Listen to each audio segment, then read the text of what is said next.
Here was solid file cabinets, completely packed full, every single drawer, the big file cabinets of individual pieces of research material, rare transcripts, any of that stuff. All this we still possess. I just have it in safe storage now. This was the studio, the audio and video portions. Watch your step. Back here, just the remnants of cable. All my masters are just down here on the floor.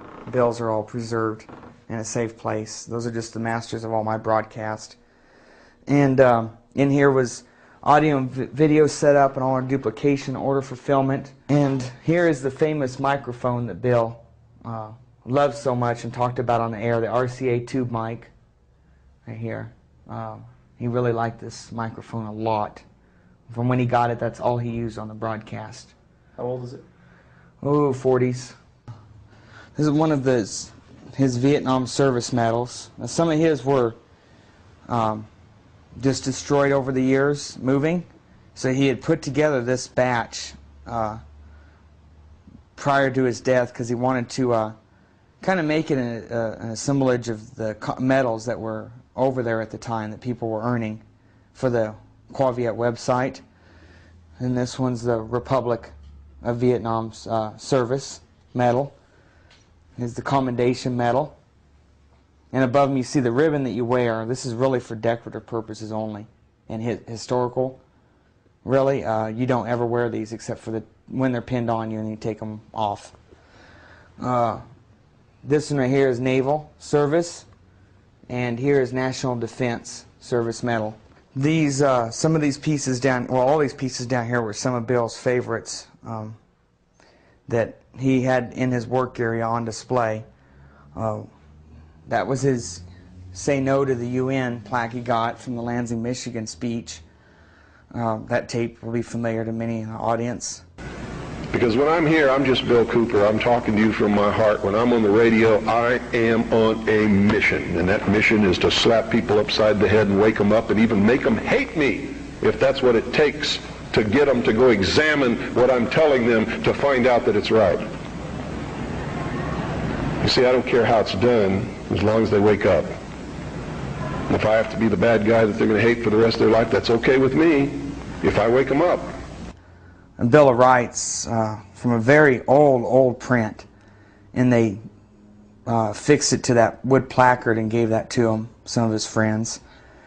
The Saint casting out Lucifer, that was by the kitchen. This is one of his all-time favorite records ever. Love is a Gentle Thing. Here was here's a nice reproduction of the Declaration of Independence for the States of America. And here's a leather embossed plaque that Eva and I had gotten Bill for his birthday back in 1999, 2000, one or the other. It's the prayer at Valley Forge from the famous painting of George Washington praying, asking for guidance. Is this copper engraved plate and raised of JFK, John Fitzgerald Kennedy, the 35th president. This is one of Bill's favorite pieces, hung in the hall entryway of the house. I don't know where he even got this, but he really liked it and made sure it was always up wherever he moved.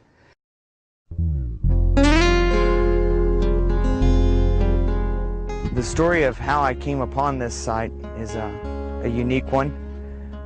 Tasked with having to find a site and not much time, I went to the city of Springerville, and this was one of the few things that worked out smoothly following his death, and at least with all the arrangements. I went down there. The city personnel in Springerville knew my situation and why I was there. They gave me the funeral plot on a handshake and let me pay it off a month later. And they even had the city working crew, the field crew that would have to dig it, come out after hours that day when they could have been home because they weren't getting paid and meet me. It's an old cemetery, basically a very crude mapping system because of the age of the graves. I met Tom, the city crew member, right down there at the entryway, and I parked. He was behind me, And I got out of the vehicle, said, hey, let's take a look. And he goes, well, let's just start walking around and see what you think. And I saw this elm tree here and was drawn here almost like magnetically. It was really strange. And the hair on my neck almost stood up the whole time. And I walked with a purpose straight to that tree and then looked over here and walked straight to here. No hem-haw, skipped a lot of space. And I look out here, and it's the exact view that Bill loved in the mornings, afternoons, whenever, but afternoons is favorite. It's the same view we had from his back porch where we would barbecue and sit and listen to shortwave radio at night and watch the sunset and the snow, and just beautiful. He loved it. He talked about it on the radio often. So I'm standing here, I'm looking at this, and it's amazing. I'm still getting this chill feeling. And I look over like this, and there's Bill's house, perfectly in line. And this is essentially the exact same elevation and line of his back porch where he always sat and enjoyed the view of this valley, the round valley here. And I said, well, what about this spot here? And he says, oh, I think that's taken. So he pulls out this map, a lot of it hand-drawn and added to. And lo and behold, he goes, well, I'll be dang, there's 2 spots open here. I thought they were full. And I said, I want this one no matter what.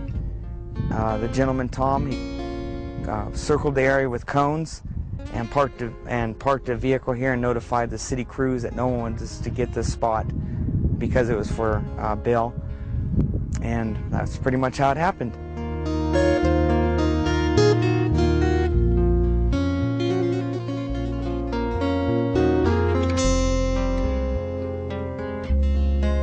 Track of it.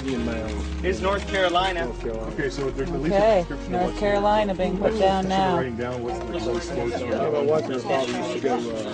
These are from Michigan.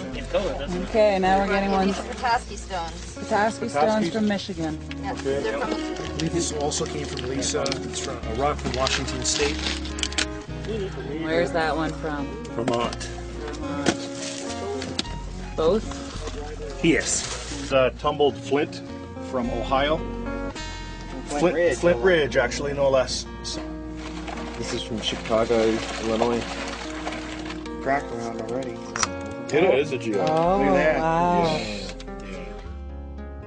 Probably due to the light and circumstances, the research he was involved in and what he was exposing, I have no doubt he is in a much better place, not having to mess with this anymore.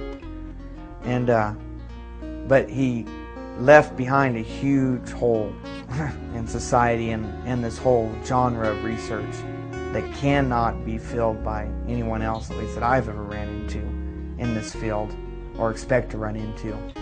He's missed by many. And he made his fair share of enemies. But sometimes that happens if you're going to call their bluff, especially in front of 5,000 or 10,000 guests at a speaking engagement.